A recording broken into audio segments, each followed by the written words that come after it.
Hi everyone, it's Niamh here and welcome to my art journaling channel. Today we're going to be looking at making cutout page using some of the Natalie May rice papers and inspired by the wonderful Claire Stead. So you've seen me on my journal do a few pages like this before. I've really enjoyed using these alphabet stencils to create cutouts. I've always enjoyed making lace cut pages, but this has been fun in the fact that you're leaving the positive of the alphabet behind, so you get this solid quote, and you're cutting away the rest of the page. If you didn't have a big alphabet stencil like this is one of the Dina Wakley alphabet stencils. Print it out of a computer and use that, or use stamps on the page, whatever you've got. I have hand drawn them as well, and that works fine. You just want nice big bold letters.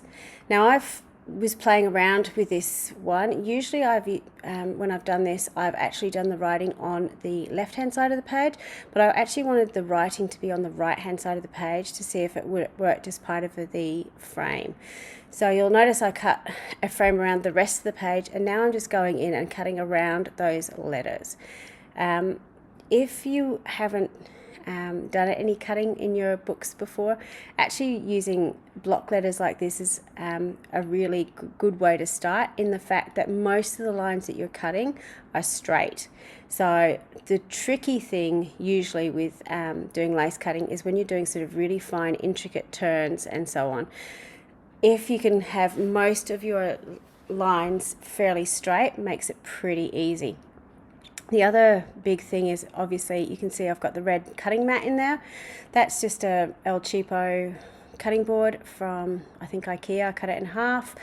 It fits really nicely into my journal. It's thin enough that I can actually get it quite close up to the edge of my book without it adding too much bulk. If you've got a normal cutting mat, that's fine, but you might find it you can't get quite as close to the edge as you want to. The other really important thing when you're doing lace cut pages is to have a really sharp knife. So usually I change the blade, or at least check the blade to make sure it's quite sharp. If you find it's starting to drag on the page, change your blade. Even though it might be cut sharp enough to cut some other things, if you're doing something like this to save your sanity, it really is best if you can change your blade so it runs smoothly. Now, on some of the pages I've left those central parts, and you certainly can, and this I chose to cut them out just to get as much of the image behind showing as possible. So you can see I've got a really nice neat frame here that sort of really stands out.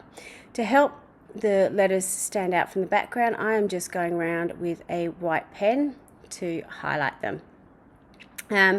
You'll notice when I first drew out the letters, I used a white Stabilo All pencil. That's why I wasn't too concerned about being able to see the white pencil at the end, because I knew I was going to outline it. If you found, obviously you could use just normal pencil and rub it out. The good thing about having a water-soluble pencil is you can sort of give it a buff over with a wet wipe or something, as long as it's not too damp, and you can sort of wipe it away as well. So whatever works for you will help out, but you can sort of see there it really sort of stands out now with those letters. So it's a really simple way to frame up your page, and obviously we're going to be doing some fun stuff behind this, but you know, you could have anything behind that. It could be just a blank not blank, but you know, like just a background, so you've got a focal image over the top, can just be the words. It could be a patterned piece of paper that you want to put behind it. It really is up to you what you want, but I'm choosing to use this rice paper from Natalie May Designs. I'll put the link in the description box below. So it just fits in beautifully with that framed page. And I'm starting off by covering the background with gel medium and then just gluing the page straight down. So you see it goes kind of translucent.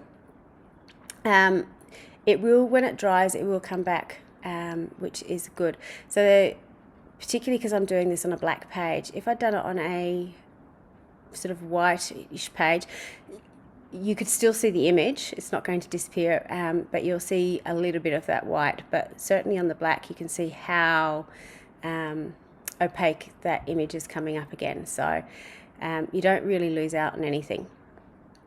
So with this, you see me tap my fingers. I wanted to try out some different medias on this. So I decided I was going to use the Lindy's Magicals, which are a powdered watercolor. They are very, very intense. They are very, very bright.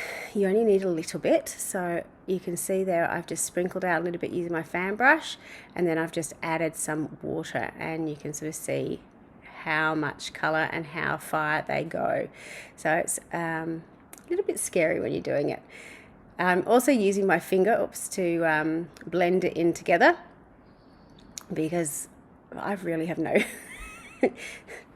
I'm sure there are better ways to use this product.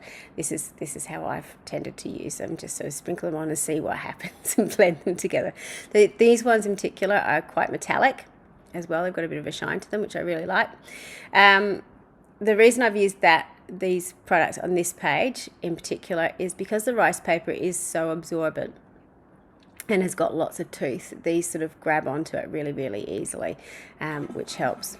So once I've sort of got the background colour down, I'm now going in with my stamping over the top. It obviously had text underneath it. I'm just making it a little bit bolder in the background by adding some more with my stamping. And I've knocked my camera. I do apologise for that. I covered the image of the woman because I wanted to have more control over what happened to her. So I knew with the way I use Magicals, I wouldn't have very much control. So I wanted to go in and actually be able to paint it. So I'm using these paints. They're watercolor / gouache paint from Jane Davenport, the layer cake paints. And I'm just going in and layering up the paints. So these ones are more opaque, which I wanted sort of as I wanted her to be a focal point on the page. I wanted her to be more opaque, more standing out than everything else. When I had her face painted in, I'm just going in and adding a little bit more depth to her hair and adding a few more tresses to blend her in a little bit, just so it's not just so stark of just this face appearing out of nowhere. I also decided I was going to put in a bit of a dress shape, so just to give a form to the figure itself. But everything's fairly loose. There's no real definition, I suppose, on this. Now I'm just going in with a pencil to add some highlights. That's a Stabilo oil pencil. Usually you see me using the black one, but this is the white one. And now I'm going in with a bit of blue in her hair as well. So I love using watercolor media and then adding some pencil over the top because it gives a lovely texture over it. And it's just something slightly different. Once I've finished playing around and adding all the bits and pieces I want to, then I'll go back and check on, oops, no, I'm going to do splatter, because why wouldn't you have splatter? And you can see I splatter everything, including myself. So this is a gloss spray in Gilt. It just helps to add some of that metallic shine back onto the page again. Obviously there's lots there from the background colours, but just that little extra splodge really helps. And then you can see how the page looks as I put it together. So when I finish that, I do like to put some transparency behind my page just to give it a little bit more strength. Because everything's quite loose with the there's not much support for some of those words because how much has been removed. Having that little bit of transparency really helps to make sure that everything is nice and firm. And then I've just trimmed it off. Now you can get fabulous patterned transparencies that you saw me use before, but that sort of took away from my image I've got in the background. So I decided that I wanted to just go for the plain transparency.